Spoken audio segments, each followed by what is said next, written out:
Hi friends, நம்ம நிறைய பேர் பார்த்துருப்போம். ஸ்டாக்ஸை வந்து இந்த ஸ்டாக் பை பண்ணுங்க, அந்த ஸ்டாக் பை பண்ணுங்க சொல்லுவாங்க. பட் பர்டிகுலராக எப்போ வந்து நம்ம ஸ்டாக்கில் இன்வெஸ்ட் பண்ணக்கூடாது அதை வந்து நம்ம தெரிஞ்சுக்கணுங்க. அது தெரிஞ்சிட்டா நம்ம வந்து ஸ்டாக் மார்க்கெட்லேருந்து லாஸ் ஆகிறது அவாய்ட் பண்ணிக்கலாம்.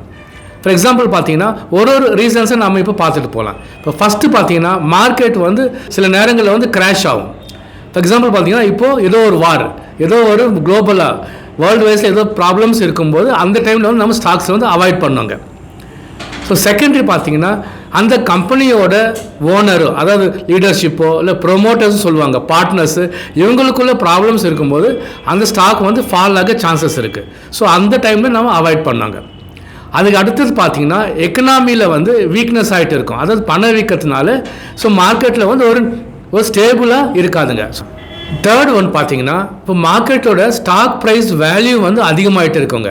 பட் ஆக்சுவலாக அந்த ஸ்டாக்கோட மார்க்கெட் வேல்யூ வந்து குறைவாக இருக்கும். அந்த மாதிரி ஸ்டாக்ஸில் வந்து நம்ம அவாய்ட் பண்ணக்கூடாது.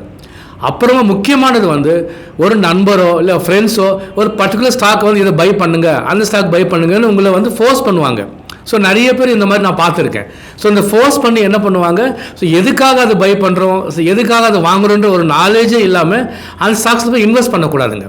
ஸோ ப்ராப்பராக நீங்கள் அனலைஸ் பண்ணி அதை இந்த ஸ்டாக் வாங்கினால் பிற்காலத்தில் வந்து ஃப்யூச்சரில் வந்து நல்ல ப்ராஃபிட் வருமானு தெரிஞ்சுக்கிட்டு அப்புறமா நாம் அதில் இன்வெஸ்ட் பண்ணுறது ஒரு புத்திசாலித்தனம்.